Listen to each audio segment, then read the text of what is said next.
¿Cuánto usted cree que tomaría para que un pueblo vuelva a los caminos del pecado? A veces parecería de que las decisiones que se toman son definitivas, pero muchas veces no son así. Lamentablemente nosotros, los que vivimos en la carne todavía a causa de esta condición pecaminosa, tenemos la tendencia al pecado. Necesitamos mantenernos fieles al Señor, pero a veces eso no es fácil. En la lección que vamos a ver hoy día aquí con Nehemías, nos vamos a dar cuenta cómo el pueblo, después de un tiempo que ya habían dedicado el muro y habían hecho una gran fiesta para celebrar todas las bondades de Dios, después de una partida de Nehemías, cuando él vuelve, encuentra al pueblo nuevamente en el pecado. Qué triste. Esta es la lección de hoy día aquí, en un momento con Dios.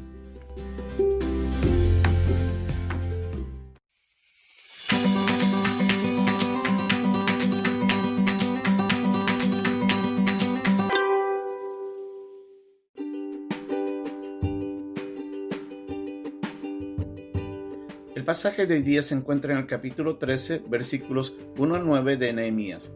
Aquel día se leyó en el libro de Moisés, oyéndolo el pueblo, y fue hallado escrito en él que los amonitas y moabitas no debían entrar jamás en la congregación de Dios, por cuanto no salieron a recibir a los hijos de Israel con pan y agua, sino que dieron dinero a Balaam para que los maldijera.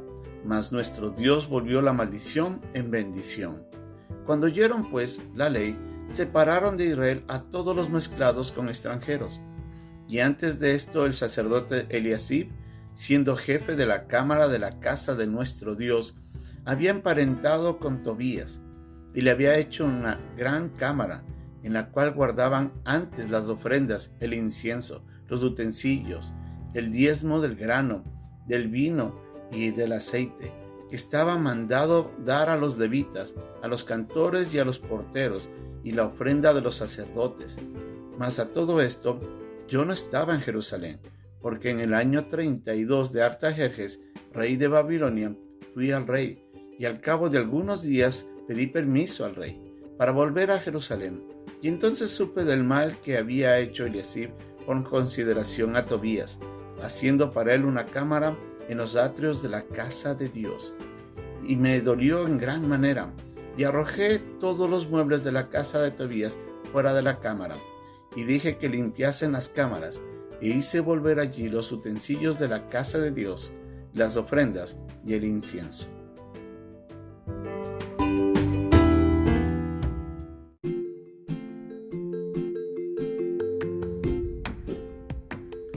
Casi como en los días de Moisés, cuando él subió allá al monte Sinaí, y el pueblo había visto la mano poderosa de Dios sacando de Egipto a través de todos esos prodigios y milagros que él hizo ahí, en medio del pueblo de Egipto. Y después cuando abrió el mar rojo y pudieron cruzar como en tierra seca, el pueblo, cuando Moisés se apartó por un momento para estar con el Señor, cayó en pecado y levantaron un becerro de oro. Parecería que esta historia no se repitiera tan fácilmente, pero es un triste ejemplo de lo que sucede en la vida de los creyentes también actualmente. En el pasaje que estamos estudiando hoy día, en Nehemías, vemos a un hombre que había salido nuevamente hacia la capital del imperio babilónico. Recordemos que en el capítulo 2, cuando Nehemías se encuentra ante el rey le pregunta: ¿cuánto tiempo va a durar este tiempo, esta ausencia tuya? Y en ese momento él le señala un tiempo y obviamente tiene que ir a cumplir la palabra que le había dado al rey. En su ausencia el pueblo nuevamente había caído en pecado. Aunque la Biblia no nos dice cuánto tiempo había pasado desde la partida hasta cuando él vuelve, Nehemías decide volver y encuentra al pueblo nuevamente envuelto en dificultades. ¿Qué había pasado? Habían bajado la guardia.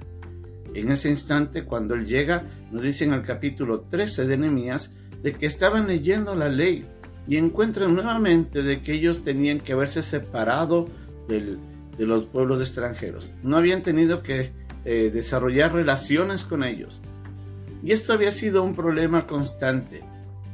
Vemos que con Esdras había hecho un pacto y él había hecho una oración pidiendo disculpas a Dios a causa de este pecado. Vimos en el capítulo 10 de que ellos, el pueblo aquí con Nehemías, se había comprometido a hacerlo, y nuevamente volvemos a ver aquí en el versículo 1, 2 y 3 que el pueblo nuevamente había vuelto a esas relaciones, y en este caso con los moabitas y los amonitas, quienes habían sido enemigos de Israel cuando ellos habían querido pasar para entrar a la tierra prometida. En vez de darles paso libre, ellos se levantan en contra. Y si recordamos un poco, ellos eran los descendientes de Lot, el sobrino de Abraham. Y ahora ellos se levantaban como enemigos espirituales del pueblo de Israel. Ahí donde vemos nosotros esa lucha entre la carne y el espíritu. Y eso es lo que pasa constantemente. ¿Qué es lo que hace Nehemías? Nehemías solicita de que se separe nuevamente el pueblo y se mande a las personas que eran extranjeras fuera de ahí. Pero lo que más indignó a Nehemías es haber encontrado a Tobías, su gran enemigo, metido en la casa de Dios, emparentado con uno de los sacerdotes. En su ausencia, no nos dice qué había pasado exactamente, pero Tobías había llegado a la casa de Dios. Habían limpiado uno de los cuartos que había sido designado para los diezmos y para las ofrendas, y le habían dado cabida y hospedaje al enemigo de Jerusalén, en medio de la casa de Dios. Es así como a veces se mete el enemigo, llega a lo más adentro de nuestra comunión con Dios, y es a veces nosotros no nos damos cuenta hasta cuando ya es tarde. La Biblia nos enseña a lo largo de todo el texto bíblico de que Dios nos pide que nos separemos de la gente que no es creyente. Nosotros como hijos de Dios, al conocer al Señor, nosotros tenemos una vida espiritual que nos ayuda a alejarnos del pecado, nos acerca a Dios, pero tenemos este conflicto que está constante. En la persona que no es salva, la persona que no ha recibido a Jesús como su Salvador personal, la persona que no ha llegado a conocer quién es el verdadero Dios, no tiene esta condición. En su pecado vive muertos en sus delitos y llevan su carne a hacerle a que ellos hagan todo lo malo constantemente. Ellos no pueden diferenciar lo correcto. ¿Por qué? Porque están muertos, como nos dice en Efesios, en sus delitos y pecados. Y ahí estuvimos nosotros, antes de ser salvos. Pero después, nosotros ahora tenemos, a través del Espíritu Santo, una nueva vida que nos capacita para agradar a Dios. Pero nosotros tenemos que tomar decisiones. Las separaciones entre el creyente y las relaciones de ligadura con personas que no son creyentes, sean amistades profundas, sean estos de contratos, de negocios, y más aún relaciones amorosas, pueden ser completamente perjudiciales en la vida del creyente. La Biblia no nos sugiere ni nos da una buena idea de apartarnos de ello. La Biblia es clara y nos dice que es un mandato de Dios que nos apartemos de los no creyentes. ¿Por qué? Porque ellos nos van a llevar a pecar. Es más fácil para ellos llevarnos hacia el pecado que nosotros llevarlos a Dios. Recuerde de que ninguno de nosotros sabemos si es que ellos van a llegar a conocer a Dios como su Salvador personal.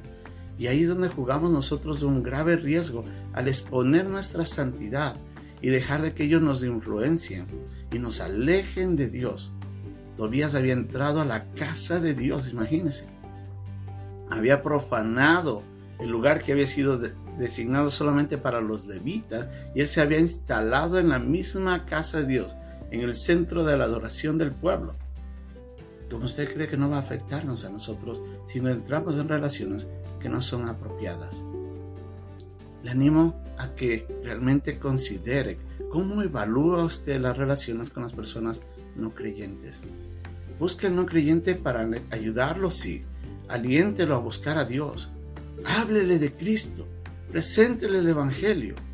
Motívele a buscar a Dios. Y eso es lo mejor que puede hacer. Pero no establezca relaciones profundas.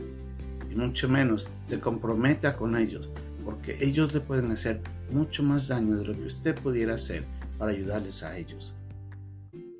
Seamos sabios, seamos prudentes, pero sobre todo, seamos obedientes en la manera como nos relacionamos con el no creyente.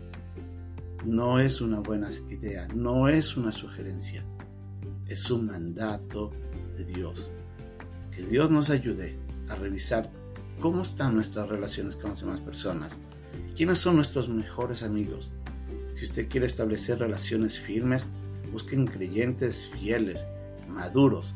Ahí establezca relaciones que van a transformar su vida y le van a acercar al verdadero camino hacia Dios y la adoración a nuestro amado Señor. Que Dios nos bendiga.